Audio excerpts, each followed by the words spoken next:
Olá, internauta ligado no RDTV, seja bem-vindo mais uma vez à plataforma de vídeos do Repórter Diário aqui na internet.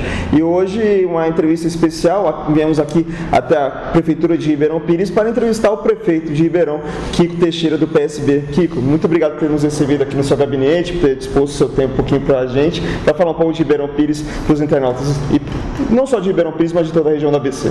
Primeiro agradecer a sua presença, de toda a equipe e a todos os internautas aí que nos acompanham nesse canal do RD, dizer que é um prazer recebê-los aqui, ainda mais nessa época, né, que é uma época importante para a cidade, que é o nosso aniversário de emancipação político-administrativa, né, 64 anos de emancipação político-administrativa. 64 de emancipação e 303 de fundação, né? Vai completar no próximo dia 25 de março, mas aí a gente vai também falar um pouco do aniversário de Ribeirão, mas já começar falando da sua gestão. É a primeira oportunidade que a gente tem, depois de um ano e pouco, para conversar mais tranquilamente sobre o que aconteceu nesse período.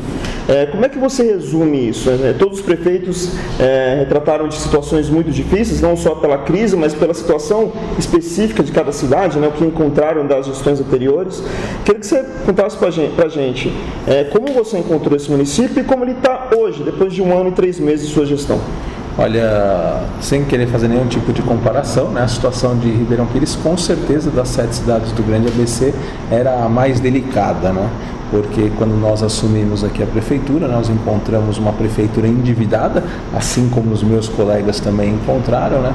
Mas além do endividamento aqui na cidade, a gente tinha uma situação um pouco mais grave, porque existia o endividamento e a falta de crédito do município, né? Então você pega, às vezes o município ele tem dívidas com fornecedores, com prestadores de serviço, e essas dívidas elas não comprometem, por exemplo, que o município faça um convênio com o governo federal, com o governo do estado. A nossa situação, além das dívidas com fornecedores, com prestadores de serviço, nós tínhamos dívidas com o Instituto de Seguridade Social Nacional, o INSS, e também com o INPREP, que é o nosso Instituto de Previdência Municipal. Isso inviabilizava que nós, enquanto prefeito, a cidade de Ribeirão Pires, enquanto um município, ela celebrasse convênio com o governo do estado, com o governo federal. Então, além de uma situação difícil de dívida, de uma cidade que nós encontramos completamente abandonada, nós não tínhamos crédito, a gente não poderia trazer dinheiro para a cidade, investimentos para a cidade. E depois de 1 ano, a gente pode dizer que hoje a gente vive uma situação bem diferente, né? Nós parcelamos essa dívida, pagamos as dívidas essenciais da prefeitura, como coleta e disposição final dos resíduos sólidos, como a iluminação pública, como a Sabesp, como o fornecimento de medicamentos, e a gente conseguiu fazer com que, se passasse 1 ano, os serviços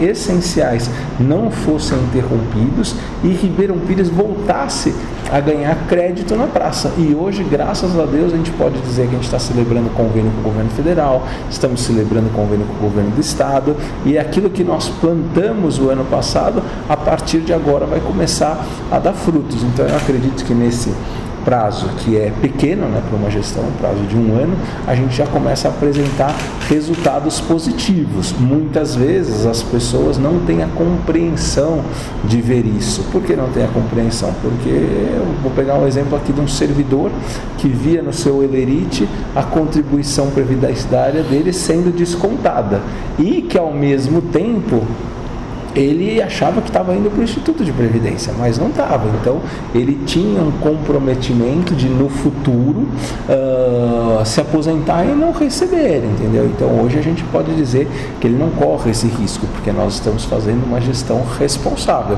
sem esquecer o motivo da gente estar aqui, que é trabalhar pela área social, pela saúde, pela educação, e que a gente também tem muita coisa para falar sobre isso.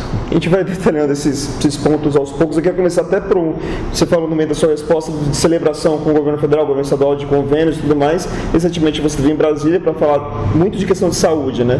Até eu anotei alguns pontos, a tentativa de recursos para a construção da UBS do Parque Aliança, né?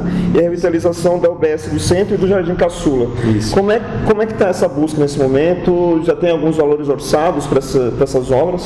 Olha, são obras que a gente já tem a certeza que vão acontecer, né? Porque são emendas que são do deputado, né, e que eles vinculam a cidade, não é uma emenda solta, porque a gente tem dois tipos de emenda, aquela que consta no orçamento e aquela que vem do deputado e que ele briga por aquela emenda, né? Então, esses são recursos que estão vinculados e que vão sair, que a gente vai conseguir tirar essas obras do papel, primeiro ponto, né? Mas a gente também não pode esquecer que, independente disso, a gente já vê alguns avanços na cidade, né? Você pega o Hospital e Maternidade São Lucas, né? Ele estava abandonado.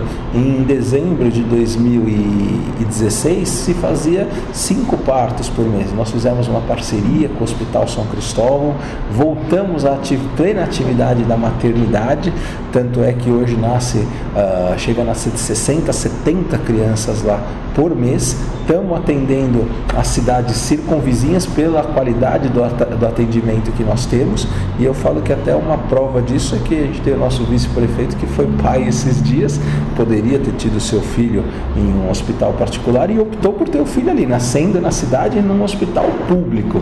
Então a gente percebe que a gente está oferecendo um serviço de qualidade numa parceria com São Cristóvão, e principalmente essa questão do parto humanizado. Nesse mesmo espaço a gente criou leitos de retaguarda, que são aquelas pessoas que chegam numa situação delicada, numa UBS, vão para a UPA e que esperam uma vaga em outro hospital e podem ficar dignamente acomodadas ali, que antigamente elas estavam no corredor lá da nossa UPA, um lugar totalmente inapropriado. E lá no São Lucas também a gente pegou um equipamento caro, adquirido pelo município, e que ficou mais de um ano aí sem funcionamento, que era o tomógrafo. Instalamos ele lá, está se fazendo tomografia periodicamente, já se zerou a fila que nós tínhamos de tomografia, e mais do que isso, a pessoa faz o exame hoje, essas imagens são direcionadas via internet para o Hospital São Cristóvão, que é um hospital particular que tem uma parceria com a gente que não custa nada para a prefeitura, e dentro de alguns minutos esse resultado já vem para o município. Então é um atendimento de qualidade, como os exames nós estamos fazendo lá. Então eu posso dizer que nesse um ano a gente avançou muito nessa questão da saúde. Nas nossas unidades básicas de saúde a gente percebe que as pessoas têm um grau de satisfação alto com o atendimento que é prestado lá. E na UPA a gente ainda tem alguns problemas, em certo ponto também, porque a OS que estava lá não correspondia às expectativas da nossa população. Vencido o contrato dela, se foi feito um contrato emergencial, já melhorou bastante, e agora com uma nova licitação ganhou uma empresa que a gente vai ter cada vez mais condições de cobrá-la para apresentar um serviço de qualidade para os nossos munícipes. E eu creio que em breve também a gente vai poder comemorar que as pessoas de Ribeirão Pires, quando se dirigirem à UPA, a nossa unidade de pronto atendimento, sairão de lá satisfeitas com o serviço que vai ser prestado, né? Só para fazer um parênteses aqui no caso da UPA, vira e mexe, vira caso de reclamação em outras cidades, né? Que o governo federal dá o dinheiro, se constrói a UPA, mas e o custeio? E o futuro desse equipamento? É um problema mesmo, real, essa situação? Aqui, na verdade, a gente também vivencia esse problema, né? Só que eu não vou armar nenhuma conduta aí malandra para ludibriar a pessoa, né? Porque hoje a gente vê aí, infelizmente, pessoas falando, vamos reformar a UPA. Você vai lá, a UPA nem precisava da reforma, mas reforma a UPA e para o custeio. E daí coloca as pessoas em outros equipamentos que acabam ficando lotados, entendeu? A UPA está aí, existe, a gente tem que cuidar dela da melhor forma possível. E a cidade ainda depende das cidades vizinhas, porque no caso do São Lucas diminuiu a dependência do Nardini, né, que era uma dependência clara para a tomografia. Mas ainda existe essa dependência? Na verdade, a gente vive no nosso país um sistema único de saúde. Então existem diversos tipos de municípios. Existem municípios pequenos, existem municípios médios, existem municípios grandes. Você falar, por exemplo, que Ribeirão Pires comportaria uma ressonância magnética, eu diria para você que não comportaria, porque o custo disso, de uma sala para isso, da manutenção desse equipamento não caberia do nosso bolso. Dizer que Ribeirão Pires comportaria aí diversos leitos de UTI também não caberia no orçamento da cidade. Então, para isso existem os hospitais regionais, o Hospital Mário Covas, que tem a sua vocação para algumas especialidades, o Hospital Serraria, que tem a vocação para outras especialidades. Então, tudo isso faz com que o Sistema Único de Saúde ele tenha equipamentos regionais compartilhados entre municípios e municípios grandes também, porque se usufrui desses hospitais São Bernardo, Santo André, São Caetano, municípios que têm uma situação financeira bem diferente, tem um porte bem diferente de Ribeirão Pires, né? Mas dentro do que está na nossa competência, eu posso te afirmar categoricamente que a gente está apresentando um serviço de qualidade e é óbvio que a gente tem que, esses casos mais graves têm que ser encaminhados como já são encaminhados em cidades às vezes maiores que a nossa. Sim, claro que os problemas de saúde acaba sendo algo recorrente no país, né? Então nunca tem uma solução exata, né? E a solução nunca é para agora, né? Todo mundo quer para agora como se fosse uma mágica, mas não tem como, né?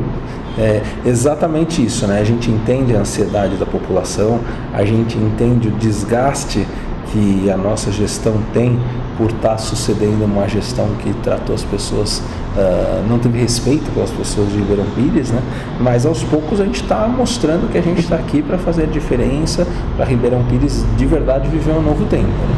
E aí a gente vai seguir para outra área que é a educação. Recentemente teve a entrega dos uniformes e dos kits escolares, kits de materiais escolares, mas além disso, o que vem sendo feito em Ribeirão e também na questão dos professores, que no início da gestão acabou, houve uma celeuma por causa do concurso que foi feito durante a gestão do prefeito Saulo Benevides, né, no final da gestão dele, acabou dando problema. Como isso foi resolvido? Olha, quando nós chegamos aqui também tivemos esse problema, né? A contratação de professores num período vetado pela legislação eleitoral e pela própria lei de responsabilidade fiscal, né? Nós tiramos esses professores do quadro e imediatamente voltamos ele da forma que deveria acontecer. Efetivamos esses professores, né? O problema que nós vivenciamos no ano passado, falta de material didático, falta de uniforme, na verdade foi coisas que nós escolhemos, entendeu? Dentro de uma situação de ruína da prefeitura, para que a gente pudesse resolver essa situação, entendeu? Então, eu tenho certeza que causa desconforto para uma mãe, tudo ter que fornecer um material didático para suas crianças, causa desconforto a criança não ter o seu uniforme, mas a gente não pode ser hipócrita de dizer que maior desconforto seria a pessoa não ter um ensino de qualidade, e isso a gente não deixou acontecer. Continuamos fornecendo alimentação de qualidade para as crianças, continuamos oferecendo professores capacitados para as crianças, voltamos uma parceria com o Instituto Ayrton Senna, que capacita o nosso corpo de colaboradores da educação. Então o essencial, o fundamental na nossa educação não foi comprometido, e essas coisas do uniforme e do material didático nós já entregamos esse ano, e dos uniformes nós estamos começando a entrega ainda essa semana. Existe um atraso? Existe um atraso, mas existe um avanço, entendeu? E o que eu sempre falo e apregoo, mais importante que a velocidade é a direção. A gente está na direção correta. Não adianta você ter velocidade e estar na direção errada. A gente está na direção correta. E a gente tem tratado a coisa pública com responsabilidade. De mais de 200 milhões que nós herdamos de dívida, nós já pagamos 27 milhões. E esse recurso que nós pagamos foi empregado justamente para a cidade estar no caminho certo. Eu poderia muito bem pegar esses 27 milhões e investir em obras de infraestrutura. Hoje, com certeza, eu estaria sendo o prefeito com a maior aprovação do Grande ABC, mas eu teria problemas no futuro, porque 27 milhões em Ribeirão Pires, numa cidade que tem 99 quilômetros quadrados, que tem 120 mil habitantes, dá para fazer uma bela aparência visual na cidade, mas eu estaria comprometendo a cidade para os próximos anos. A gente resolveu fazer um trabalho sério, um trabalho honesto. Para quê? Para que a gente conseguisse deixar a cidade com o seu alicerce bem feito, para poder fazer mais coisas. E a gente vai ter muita notícia boa esse ano, justamente porque nós fizemos a lição de casa correta.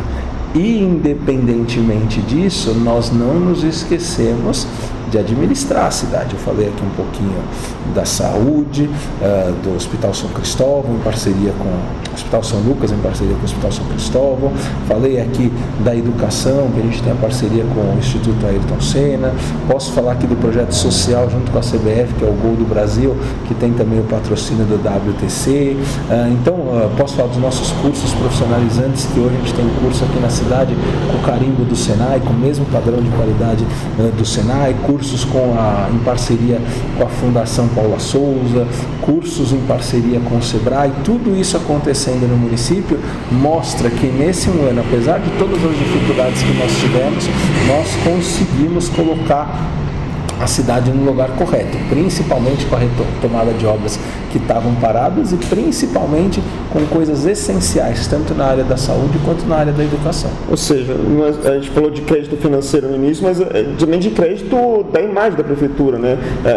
Houve uma recuperação, porque senão essas pessoas, essas empresas, entidades não tomariam a atitude de entrar numa parceria, né? Olha, eu vejo que hoje a gente já demonstra essa credibilidade, até mesmo por essas parcerias. Se você falar de ensino e falar do Instituto Ayrton Senna, ele é extremamente respeitado.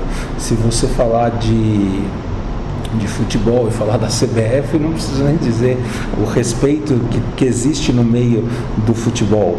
Se nós falarmos de cursos profissionalizantes e falarmos que é o Senai que está por trás, também dispensa outras apresentações. Se a gente pegar outro projeto que eu esqueci de falar, o Jovem Aprendiz, e falar que nós temos por trás o Rotary de São Bernardo, juntamente com o Camp, também não precisa outras credenciais. Falar do Instituto Paula Souza, tudo isso mostra que são instituições de qualidade e que emprestam sua marca para estar conosco justamente porque acreditam no nosso projeto. E mais do que isso, elas percebem que nós estamos fazendo a coisa certa. Então isso é importante a gente ressaltar.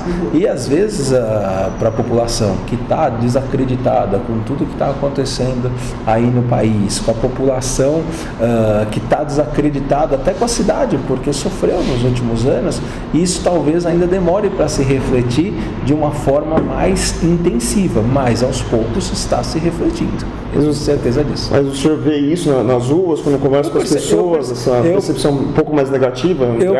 Eu percebo que existe um sentimento de descrédito geral com a política e com as instituições. Isso não é privilégio de Ribeirão Pires, isso é no Brasil inteiro, mas eu também consigo perceber que as pessoas começam a ver esse nosso avanço. Eu pego aqui, vou dar um exemplo aqui desse projeto com a CBF, que é o Gol do Brasil, o primeiro projeto social da CBF sendo feito aqui em Ribeirão Pires. Recentemente, nós recebemos a visita do secretário Naline, da Educação do Estado de São Paulo, que nada mais, nada menos, antes de ser secretário, foi presidente do Tribunal de Justiça. Então, é uma pessoa tarimbada, é uma pessoa conhecida no meio acadêmico e conhecida como uma referência na área da educação. Ele vir aqui visitar um projeto nosso já mostra que é uma coisa diferenciada. Sim. Hoje nós recebemos o Carlinhos Brau, que além de ser um artista aí de uma luz incrível, cara, é um cara também que tem um projeto social na Bahia que deixa qualquer um de boca aberta. Ele veio aqui conhecer o nosso projeto, trocar experiências, até no sentido de fazermos outras parcerias na ala musical, faz com que a gente percebe que as pessoas estão tendo um olhar diferente com Ribeirão Pires, e isso para mim é extremamente importante. Eu acredito que são essas coisas que vão mudar a nossa cidade, vão mudar a questão do relacionamento das pessoas com a cidade de Ribeirão Pires e de Ribeirão Pires com as outras cidades, tanto circunvizinhas como com o estado de São Paulo. No caso da CBF, dá para dizer ainda que entre aspas, Ribeirão ganhou um legado da Copa do Mundo, porque a questão social era uma das posições que a FIFA queria que estivesse no Brasil depois do Mundial, e a gente vive batendo que não houve novo legado. Aqui em Ribeirão vocês conseguiram alguma coisa mais palpável para a população. Olha, em relação ao que deveria existir depois da Copa do Mundo. A CBF hoje fala muito da Copa Verde, que é depois que termina os jogos, ter o recolhimento de materiais recicláveis e tal, fala da questão de usar o futebol como um instrumento de paz, né? Que tanto é que esse projeto hoje ele é acompanhado inclusive pela ONU, com os resultados auditados pela Ernest Young. Tudo isso faz com que a gente se notabilize, porque para a gente conseguir chegar no ponto que nós chegamos, de assinar essa parceria com a CBF, com o WTC, que é um dos empreendimentos aí que tem uma marca mundialmente conhecida. A gente não chegou lá à toa, a gente teve que dar a nossa contribuição, mostrar que o nosso propósito de fazer a diferença, né? Sim, e a gente vai falar de um outro ponto que também acho que preocupou muita gente na gestão passada, que foi a questão do turismo, né? Aquela coisa, vai perder o título de instância, não vai perder até o senhor no início falava que essa preocupação era real pela situação que se encontrava, né? Não houve investimento correto na questão do turismo. Como é que está hoje? Ainda existe esse receio de perder o título de instância ou, por enquanto, caiu essa história? Olha, existe, o mundo tem mudado, né? Antigamente as pessoas elas assumiam cargo, a cidade tinha um título e aquilo era ad eterno, né? Não ia acabar nunca, usando a expressão em latim. Hoje não é mais assim. Hoje você percebe que o Tribunal de Contas ele não cobra só que a prefeitura gaste os 25% com a educação ou o percentual adequado com a saúde, ele cobra que tenha resultados efetivos nessas áreas. E não é diferente na questão dos municípios de instância, né? Quando o Ribeirão Pires ganhou o título de instância, era um título que a grosso modo ia ser para o resto da vida. Em 2015 o entendimento mudou, até mesmo porque o mundo mudou. Então não basta só ter o título de instância, tem que ser uma instância de direito, que nós já somos, e uma instância de fato, uma instância turística de fato. E o que é uma instância turística de fato? É primeiro ter um plano municipal de turismo adequado, é ter movimento de pessoas na cidade, é ter um conselho de turismo adequado, é ter atrativos turísticos, e nada disso a gente percebia em Ribeirão Pires, e uma série de erros grotescos, né? Por exemplo, a gente tinha problemas no DAD, né, que é o Departamento de Apoio às Instâncias, né, problemas gravíssimos, porque se inventou uma obra de um teleférico que não tinha licença da CPTM, que não tinha licença da Eletropaulo, que não tinha licença da CETESB, que se pagou parte dos bondinhos do teleférico sem ter aonde colocar esse bondinho. Então é uma verdadeira bagunça. Daí você pega outro recurso destinado para esse projeto, que era para a reforma do Parque Milton Marinho, que é o conhecido camping aqui, em que foi aprovado um projeto na Secretaria de Turismo, foi licitado um projeto diferente do que tinha sido aprovado e começou a se executar uma coisa diferente do que foi aprovado, do que foi licitado. Então é uma bagunça, que a gente chegava lá, os técnicos falavam, o Ribeirão Pires, virava a cara mesmo, porque estava tudo errado. E eu não estou falando isso levianamente, qualquer pessoa pode ter acesso a esses documentos. O que nós fizemos? Falamos, olha, a partir de agora é uma situação diferente. Mas o município errou, o município gastou um dinheiro que não era para gastar. Então vamos fazer o seguinte, podemos parcelar esse recurso, que era a solução que outras instâncias tinham apresentados, não com problemas tão graves quanto o nosso, mas com problemas semelhantes quanto o nosso. Se você parcelar esse recurso, se você acertar essas parcelas, tudo, nós voltamos a estaca zero e começa um novo projeto, um projeto que tenha viabilidade técnica. E nós começamos esses projetos com viabilidade técnica, já aprovamos aqui o projeto do Boulevard Gastronômico, a primeira fase, já aprovamos a segunda fase do Boulevard Gastronômico, estamos em fases de aprovar o projeto do Parque Oriental, que é o Parque Milton Marinho, que vai ser um caminho lá para a gente encaminhar para sair o catamarã lá para o templo. Então são projetos que as pessoas olham e entendem que aquilo é correto. Inclusive amanhã nós vamos ter a honra de receber aqui o secretário de Turismo, Fabrício Cobra, que vai andar conosco onde vão ser alocadas essas obras. Então hoje, graças a Deus, a gente corre um risco muito menor, tu pode dizer que é quase inexistente, da gente perder o título. Primeiro, porque nós temos atrativos turísticos na cidade. Nós temos a Capela do Pilar, nós temos o Mirante São José, que está sendo revitalizado, nós temos o Mirante Santo Antônio, que vai receber a Via Sacra agora, nós temos o templo na cidade, nós temos as belezas da represa Billings, nós temos a Mata Atlântica, nós temos uma série de atrativos na cidade. Isso já faz com que a gente se torne uma instância turística. Nós voltamos a ter movimento na cidade porque nós voltamos o Festival do Chocolate. Nós temos um plano municipal de turismo turismo, que carrega nada mais, nada menos a marca do SENAC, que é a instituição mais apropriada quando a gente fala de turismo. Concomitantemente a isso, a gente tem um Conselho Municipal de Turismo que tem pessoas que amam a cidade e que acreditam no turismo, pessoa que tem pousada, pessoa que do Hotel Pilar, pessoas de restaurantes da cidade. Então a gente fez toda a lição de casa para a gente não perder esse título. Apresentamos projetos de qualidade. Então eu acredito que esse risco é muito menor hoje do que quando nós assumimos a prefeitura.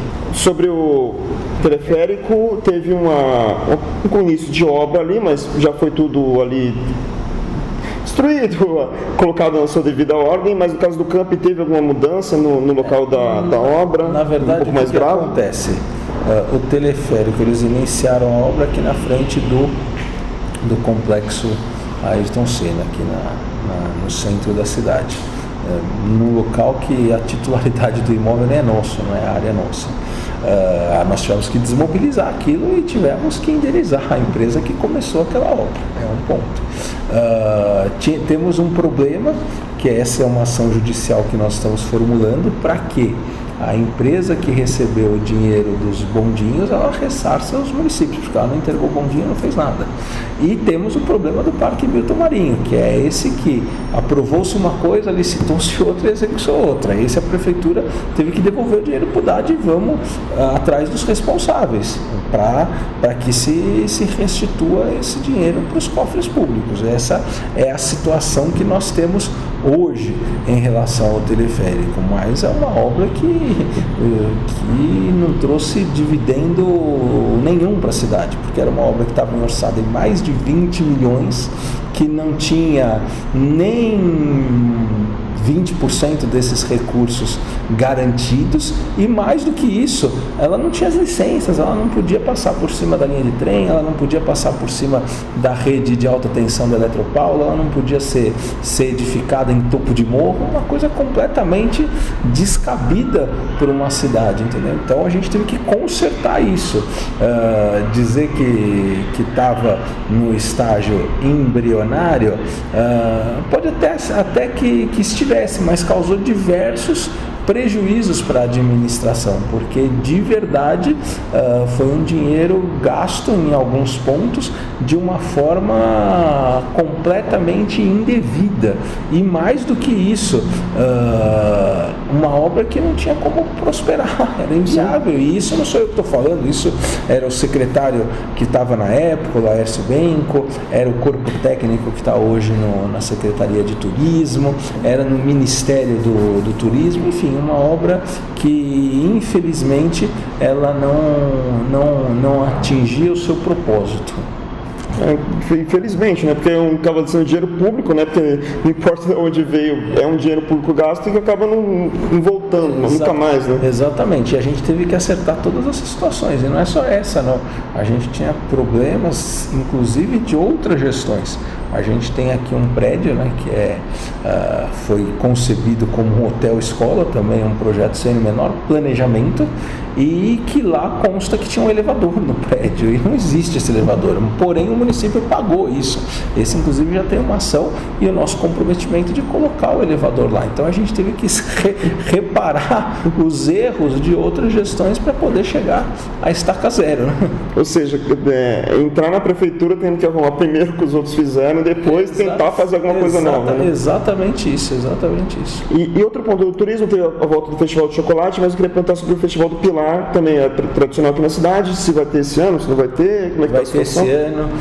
Agora a gente oficializou aí, além das festas que já tinham, outras atividades para entrar para a história da cidade mesmo. Então, a Cavalgada do Pilar, fazendo parte do nosso calendário de festejos da Festa do Pilar, a corrida em homenagem à cidade, a Chocorun em comemoração ao Festival do Chocolate. Então, tudo isso eu tenho certeza que são eventos que estão atraindo pessoas para a cidade e que vão melhorando a qualidade de vida da nossa gente. E em relação à fábrica de sal, só para a gente fechar essa parte de turismo, a fábrica de sal que também foi outra situação que se bateu muito na gestão passada, agora foi tombada pelo Patrimônio Histórico do Estado, né? depois de um processo até longo e demorado, mas é um local ainda que vira e mexe tem uma reclamação que acontece, tem falta de segurança, às vezes uma reclamação outra de usuário de drogas ali dentro. Tem algum projeto para tentar revitalizar o local? A gente sabe que não se pode mexer muito no patrimônio tombado, mas de tentar utilizar aquele local também como um ponto turístico aqui da cidade, né? Porque é histórico. Na verdade, a nossa visão é completamente oposta do que se estava aqui antes, entendeu? A ideia de quem estava aqui antes era acabar com a fábrica de sal e fazer um shopping ali que a gente nunca entendeu como se pode dar um terreno que valia no mínimo 12 milhões para iniciativa privada sem nenhum comprometimento social. Muito pelo contrário, ia ser um lugar que ia ser predatório com o nosso comércio. Então isso a gente não aceita, a gente não vai fazer. Nós em nenhum momento criamos nenhum obstáculo para que a fábrica de sal fosse tombada, muito pelo contrário, era nosso desejo que ela fosse tombada, até porque é um marco histórico aí no Grande ABC, principalmente quando se fala de indústria. E o ABC é isso, a história do ABC está vinculada a isso. Na verdade, a gente já tem um projeto que foi aprovado no CONDEFA para ela ser restaurada. Isso daí está pronto, né? E a gente está procurando aí uma parceria. Eu posso dizer que é um assunto que está andando, mas que a gente ainda não tem uma posição finalizada ainda. Mas eu acredito que em breve a gente possa ter boas notícias ali para aquele espaço ser restaurado. É que todo mundo espera que é um espaço histórico aqui na região, né? A segunda fábrica, se não me engano, do país. Então a gente espera que tenha uma movimentação, não digo rápida, mas certeira, para que aquilo vire um ponto turístico aqui para a região. Você fala de parcerias, já falou umas 2 ou 3 vezes de parcerias em alguns momentos aqui da nossa entrevista. Eu fui ler o seu plano de governo novamente e também você fala de busca de parcerias em várias áreas, principalmente desenvolvimento econômico, né? A gente sabe o quanto tá ruim a situação do país e o quanto que se precisa o poder público, o poder privado juntar forças para conseguir gerar empregos, instalação de fábricas, atualização de plantas e tudo mais. Como é que isso está sendo feito aqui em Ribeirão Pires? Olha, primeiro que a gente já tem procurado aí cada vez mais agilizar a questão do Via Rápida Empresa, para as pessoas abrirem com mais facilidade empresas aqui. A gente tem pegado os menorzinhos e feito cursos de capacitação para eles. Então a gente tem curso de cabeleireiro, tem curso de manicure, de pedicure, temos curso da padaria artesanal, temos cursos de panificação, temos cursos de pedreiro, temos cursos de eletricista e muitos deles trazendo consigo marcas importantes, como eu falei, do Senai, do Instituto Paula Souza. Para essas pessoas a gente ainda está oferecendo também em parceria com o Sebrae as pessoas, a orientação para que elas possam virar um MEI. Então a gente já percebe aí que algumas pessoas que fizeram o curso de padaria artesanal montaram a sua padariazinha no bairro. A gente percebe que pessoas que fizeram o curso de corte e costura já estão fazendo essa atividade de uma forma remunerada. Nós percebemos pessoas abrindo o salão de cabeleireiro e é até emocionante porque no final do ano e no meio do ano a gente teve 2 ocasiões em que teve um coquetel feito com os produtos que eles aprenderam a fazer, as pessoas sendo arrumadas para a formatura com as pessoas que fizeram o curso de corte de cabeleireiro e as pessoas usando vestidos que elas confeccionaram no curso de corte e costura. Então, para os menores, a gente já tem apresentado uma alternativa aí de desenvolvimento econômico e financeiro. E para as empresas, o que a gente tem oferecido aqui é agilidade na aprovação dos projetos, né?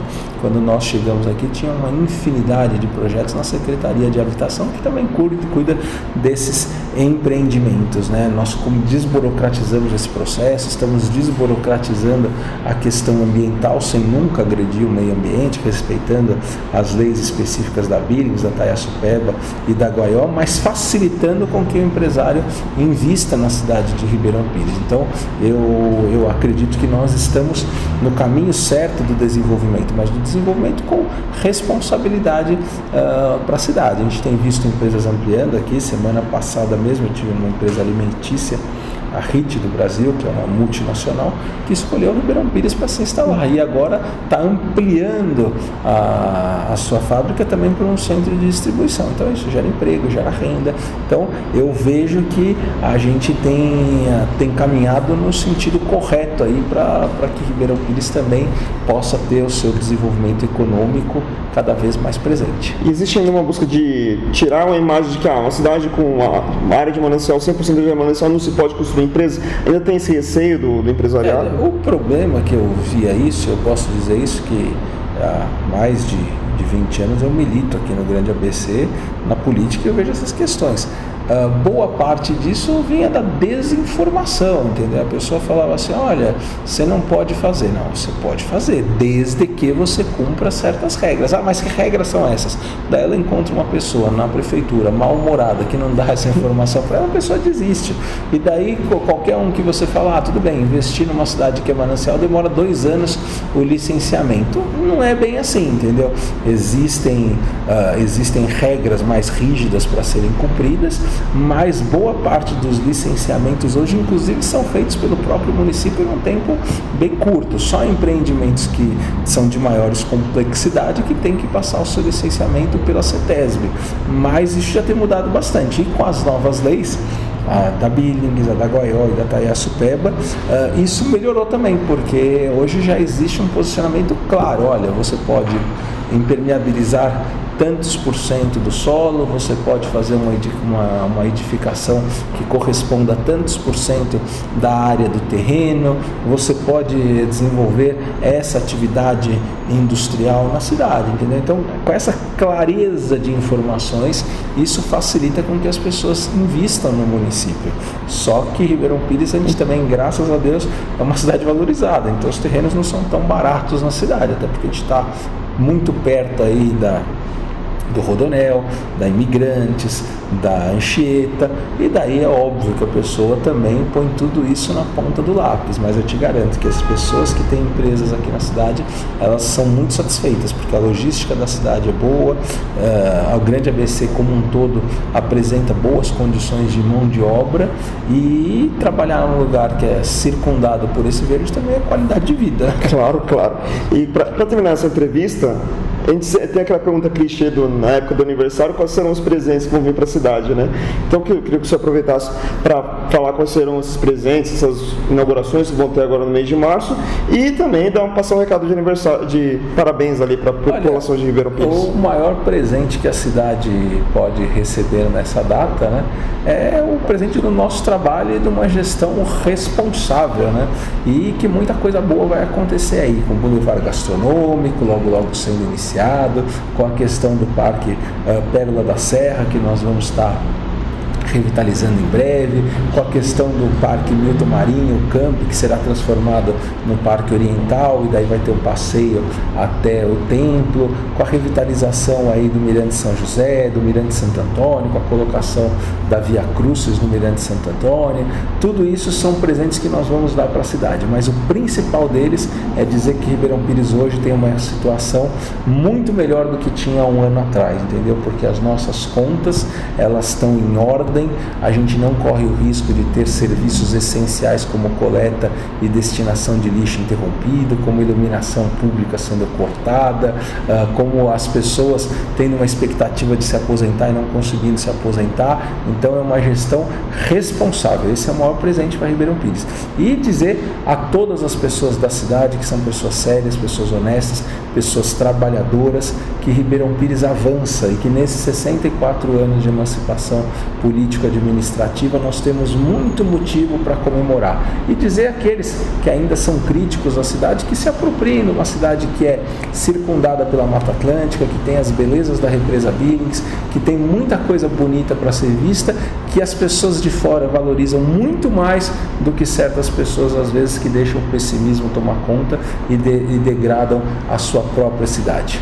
Então, para finalizar essa entrevista aqui, a gente quer agradecer muito o prefeito Kiko Teixeira, aqui do PSB de Ribeirão Pires. Muito obrigado por nos receber aqui no seu gabinete, disposto um pouco do seu tempo. A gente sabe que uma correria é muito grande, principalmente em uma cidade tão agitada como Ribeirão Pires, e esperamos que mais uma vez, em outras oportunidades, possamos conversar ainda mais sobre Ribeirão e trazer outras novidades para o pessoal do RDTV. Nós que agradecemos a presença de vocês aqui na cidade e que vocês são sempre muito bem-vindos, né? E venham sempre a Ribeirão Pires, que Ribeirão Pires, como o nosso próprio hino diz, é uma cidade saudável, acolhedora e humana. Então, vocês são sempre muito bem-vindos aqui no município. Muito obrigado. Muito obrigado, prefeito. Lembrando que essa entrevista vai estar disponível tanto no facebook.com/repórterdiário quanto no youtube.com/repórterdiário.